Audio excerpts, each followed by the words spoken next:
Bax, qarşımızda dayanmış avtomobilə bax. Görsən dayanıb. Ancaq arxa stop işıqları yanmır. Ancaq pəncərəsində olan yanır da bir tək. İndi o da yanmaya bilər. Hə, bu indi qayda pozuntusudur, ondan işimiz yox. Yəni, mən sizin hamınıza ki, izah eləyirəm, öndə gedən avtomobilin arxa stop işıqları yanırsa, deməli, ayağı əyləc pedalının üzərindədir. O da həmişə keçərli olmur. Bəzən qarşıda gedən avtomobilin stop işıqları işləmir, nasaz olur. Yəni, onun stop işıqlarına güvənərək, bel bağlayaraq da getməyin. Mümkün olduğu qədər həmişə deyirəm, uzağa baxın. Bax, o avtobusu görürsən, o qədər uzağa bax. Orada keçən piyadaları görürsənmi?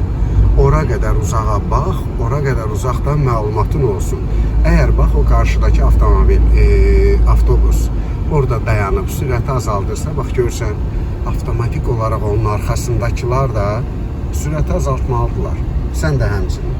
Yəni, sən bu qarşıda gedən avtomobilin stop işıqları yanmır deyə dayanmaq fikrindən vaz keçib, bunun ardına düşüb getmə. Bəlkə də o avtomobilin sürətlər qutusu avtomat deyil, mexanikadır.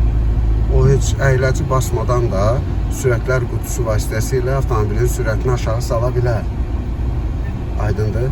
Və yaxud da ayaq pedalında olan əyləc pedalı işləməz, əl əyləci ilə, yəni ruçno ilə diş-diş avtomobili saxlaya bilər.